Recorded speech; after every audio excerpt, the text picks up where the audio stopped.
280 जलालपुर विधानसभा, आपके अपने विधानसभा के विधानसभा अध्यक्ष राज बहादुर जी, हमारे छोटे भाई, मैं आपसे निवेदन करना चाहता हूं, आप आए और अपनी बात को रखने का काम करें। आदरणीय विधानसभा अध्यक्ष जी। बहुत बहुत धन्यवाद।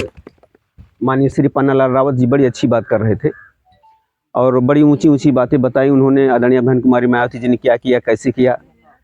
तो मैं अपनी बात को शुरू करने से पहले दुनिया में मानवता का संदेश देने वाले तथागत भगवान गौतम बुद्ध, आरक्षण के जनक छत्रपति साहू जी महाराज, शिक्षा की ज्योति जगाने वाले दंपति माता सावित्रीबाई फूले तथा ज्योतिबा फूले, भारतीय संविधान के जनक भारत रत्न बोधिसत्व बाबा साहब डॉक्टर B.R. अम्बेडकर तथा सामाजिक परिवर्तन के क्रांतिकारी महानायक बामसेफ DSPO तथा बहुजन समाज पार्टी के संस्थापक माननीय कांशीराम साहब के चरणों में सच्ची श्रद्धांजलि अर्पित करता हूं तथा उत्तर प्रदेश की 4 बार की मुख्यमंत्री बहुजन समाज पार्टी के राष्ट्रीय अध्यक्ष आदरणीय बहन कुमारी मायावती जी को दीर्घायु होने की कामना करता हूं।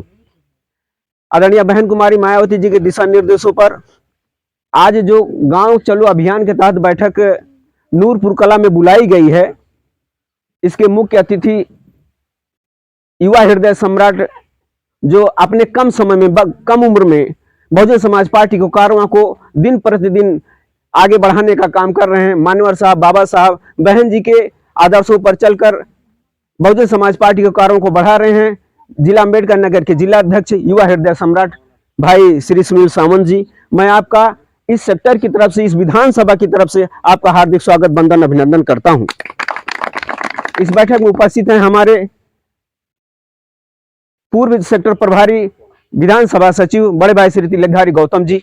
इस बैठक में उपस्थित है हमारे जिला पंचायत के सदस्य, एकदम युवा साथी हमारे हैं जो बहुजन समाज पार्टी युवा बैकवर्ड समाज के नेता हैं और बहुजन समाज पार्टी में अपनी आस्था रखते हैं, विश्वास रखते हैं, बहन जी के आदर्शों निर्देशों को बताने का काम कर रहे हैं। भाई रोहित प्रजापति जी संचालन का काम कर रहे हैं।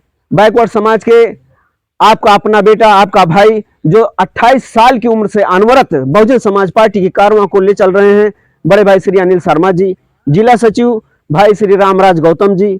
यहाँ पर उपस्थित हमारे श्री पन्नालाल रावत जी, बैकवर्ड समाज के निषाद समाज के बेटे जो वो भी करीब 30-32 साल से लगे हुए हैं बहुजन समाज पार्टी के कार्यों को ले चलने में, खजूरी सेक्टर से आते हैं भाई पतराज निषाद जी। इस बैठक में हमारे सभी जितने लोग उपस्थित हैं, बहुजन समाज पार्टी के सिपाही, सेक्टर अध्यक्ष, बूथ अध्यक्ष, विधानसभा के सभी पदाधिकारी, हमारी माताएं बहनें, पिता तुल्य बुजुर्ग, हमारे भाई नौजवान साथी, सभी का मैं हार्दिक स्वागत, वंदन, अभिनंदन करता हूं। आज जो बैठक आदरणीय बहन कुमारी मायावती जी के दिशा निर्देश पर चल रही है, ये बैठक यहाँ ही नहीं पूरे प्रदेश में चल रही है, हर विधानसभा में चल रही है। और इस बैठक का एक उद्देश्य है कि आदरणीय बहन कुमारी मायावती जी ने 4 बार की सरकार बनाई थी। 4 बार की सरकार बनने से पहले हमारे अपने समाज के लोगों की क्या दशा थी, उस दशा को देखते हुए बहन जी ने ना तो अपनी शादी की, ना तो अपना घर बसाया। इस बहुजन समाज पार्टी को के उत्थान के लिए, इस दलित शोषित समाज को के अग्रसर करने के लिए बहन जी ने जो बीड़ा उठा रखा है, वो आज यहाँ बताने का काम किया जा रहा है। अभी आपके बीच में हमारे जिला अध्यक्ष महोदय बताएंगे। आदरणीय बहन कुमारी मायावती जी का जो सख्त निर्देश है कि आज जाकर के गांव बसपा के अभियान को बताया जाए। मैं आपको एक बात बताना चाहता हूं कि जब बसपा की सरकार थी तो आदरणीय बहन कुमारी मायावती जी ने हमारे महापुरुषों के नाम से कुछ मूर्तियां लगवाई थी कि नहीं लगवाई थी। जैसे दूसरी पार्टी के लोग अपने समाज के उत्थान के लिए अपनी परंपरा को बताते हैं कि हमारे ये भगवान थे, हमारे वो भगवान थे, तो हमारे भगवान की मूर्ति उन्होंने लखनऊ में लगवाई थी। तो कुछ मनुवादी विचारधारा के लोग गांव-गांव में जाकर हमारे समाज के लोगों को भड़काने का काम करते थे। जिस पूर्व में पहुंच जाते थे, कहते थे वो मायावती तो वो पत्थर लगवा रही हैं, इतने में तो आपकी कॉलोनी बन जाती, इतना तो आपका आवास बन जाता, आपका खड़ंजा नाली बन जाता, यही तो कहते थे ना हमारे बीच में आकर के। मैं उनसे पूछना चाहता हूं, इस बैठक के माध्यम से यहाँ मैं बताना चाहता हूं कि 600 करोड़ रुपए लगा करके बहुजन महापुरुषों को जागृत करने वाली आदरणीय बहन कुमारी मायावती जी ने एक नेक और बहुत ही हमारे आने वाली पीढ़ी को बताने का काम किया है। मैं पूछना चाहता हूं, नर्मदा नदी के किनारे गुजरात में स्टैच्यू ऑफ यूनिटी 3000 करोड़ रुपए में किसने बनवाया? भाजपा के लोगों ने बनवाया है। क्या आप लोग बताएंगे इस समाज को? हमारे वो लोग बताने आते हैं कि हमारी पार्टी के लोग पत्थर लगवाए हैं? नहीं बताते हैं।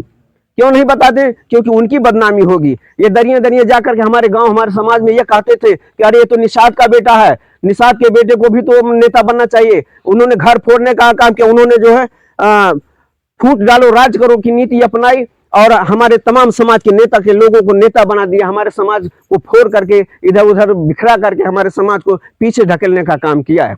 मैं आपको एक छोटी सी कहानी बताना चाहता हूँ। आपके बीच में तमाम लोग आते होंगे, आपके बीच में तमाम लोग आते होंगे जो कहते होंगे मैं तो आपका नाथ हूं, मैं तो आपका रिश्तेदार हूं। अभी एक हफ्ता हुआ जो भारतीय राष्ट्रीय सेना बनाए हैं तेलंगाना में, उन्होंने कहा था कि आज मैं अगर बाबा साहब जिंदा होते मैं उनको उसी तरीके से गोली मारता जिस तरीके से गोडसे ने गांधी को मारा था। ऐसे तमाम समाज हमारे ऐसे दीमक पैदा हो गए हैं, दीमक जो हमारे समाज को चाटने का काम कर रहे हैं। मैं एक कहानी आपको बताना चाहता हूं। एक शिकारी था और वो शिकारी एक तीतर को पकड़ ला। हम लोग देहाती तीतर जानते हैं ना आप लोग, तीतर को पकड़ कर ले आया और उस तीतर को खूब काजू बादाम खिलाया।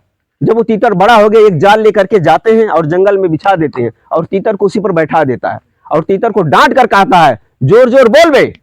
अब वो तीतर बोलने लगता है।